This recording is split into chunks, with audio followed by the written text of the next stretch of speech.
Matius pasal 23. Maka berkatalah Yesus kepada orang banyak dan kepada murid-muridnya, katanya, Ahli-ahli Taurat dan orang-orang Farisi telah menduduki kursi Musa. Sebab itu, turutilah dan lakukanlah segala sesuatu yang mereka ajarkan kepadamu. Tetapi, janganlah kamu turuti perbuatan-perbuatan mereka, karena mereka mengajarkannya tetapi tidak melakukannya. Mereka mengikat beban-beban berat, lalu meletakkannya di atas bahu orang, tetapi mereka sendiri tidak mau menyentuhnya. Semua pekerjaan yang mereka lakukan hanya dimaksud supaya dilihat orang. Mereka memakai tali sembahyang yang lebar dan jumbai yang panjang. Mereka suka duduk di tempat terhormat dalam perjamuan dan di tempat terdepan di rumah ibadat. Mereka suka menerima penghormatan di pasar dan suka dipanggil rabi. Tetapi kamu, janganlah kamu disebut rabi, karena hanya satu rabimu dan kamu semua adalah saudara.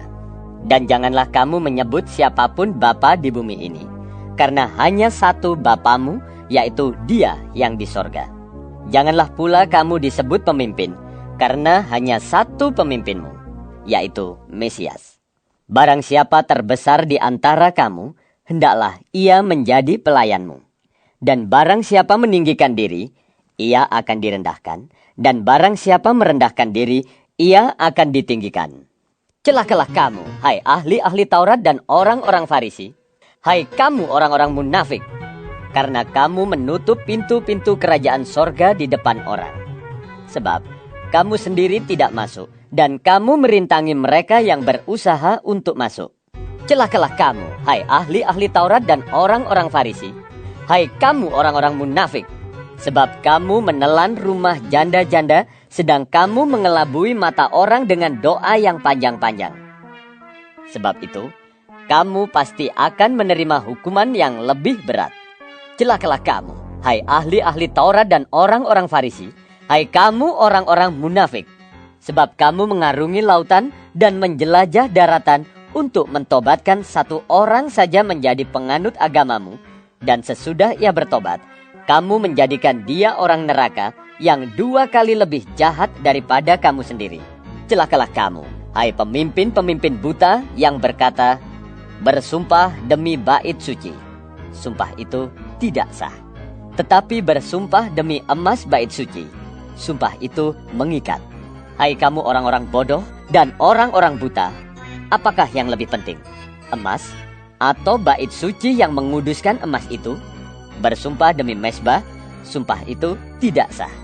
Tetapi bersumpah demi persembahan yang ada di atasnya, sumpah itu mengikat. Hai kamu orang-orang buta, apakah yang lebih penting? Persembahan atau mezbah yang menguduskan persembahan itu? Karena itu, barang siapa bersumpah demi mezbah, ia bersumpah demi mezbah dan juga demi segala sesuatu yang terletak di atasnya. Dan barang siapa bersumpah demi bait suci, ia bersumpah demi bait suci dan juga demi Dia yang diam di situ. Dan barang siapa bersumpah demi sorga, ia bersumpah demi takhta Allah dan juga demi Dia yang bersemayam di atasnya. Celakalah kamu, hai ahli-ahli Taurat dan orang-orang Farisi. Hai kamu orang-orang munafik, sebab persepuluhan dari selasih, adas manis dan jintan kamu bayar. Tetapi yang terpenting dalam hukum Taurat kamu abaikan, yaitu keadilan dan belas kasihan dan kesetiaan. Yang satu harus dilakukan dan yang lain jangan diabaikan.